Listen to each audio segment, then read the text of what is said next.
ഞാൻ എന്താ അവിടെ രാവിലെ ബ്രേക്ക്ഫാസ്റ്റ് കഴിക്കാൻ വേണ്ടിട്ട് ഇലയൊക്കെ വെച്ച് റെഡി ആയിട്ടുണ്ട് കേട്ടോ. അവിടെ ഒരു സൈഡിൽ കുറച്ച് കാപ്പി വെച്ചിട്ടുണ്ട്. കട്ടനാണ് ഇപ്പൊ കുടിക്കാറുള്ളത്. അമ്മ അത് അവിടെ റെഡി ആയിട്ടിരിക്കണു.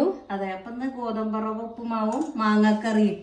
അമ്പലത്തിലേക്ക് ഇവിടെ അടുത്തോർത്ത അമ്പലത്തിലേക്ക് ഭക്ഷണം ഉണ്ടായിരുന്നു രാവിലത്തെ. അപ്പൊ അവര് പറഞ്ഞിട്ട് കൊടുക്കാണ്ടായിരുന്നു. അപ്പൊ മാങ്ങക്കറി ഇത് അത്രേ ഉള്ളൂ കേട്ടോ. എല്ലാവർക്കും കൊടുത്തിട്ട് കുറച്ചേ ബാക്കിയുള്ളൂ.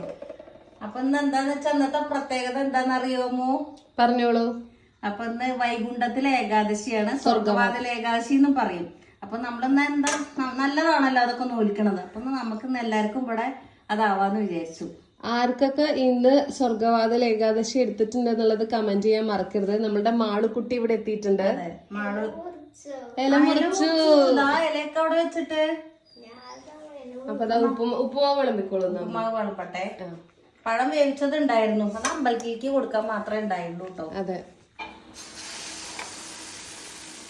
കഴിഞ്ഞ ദിവസം നമ്മൾ വീട്ടിലേക്ക് വാങ്ങിയിട്ടുള്ള ഒരു പുതിയൊരു അപ്പച്ചട്ടി കേട്ടോ. നല്ല വലുപ്പമുള്ളതാണ്, നല്ല ക്വാളിറ്റിയുടെ. ലിങ്ക് കൊടുക്കാം.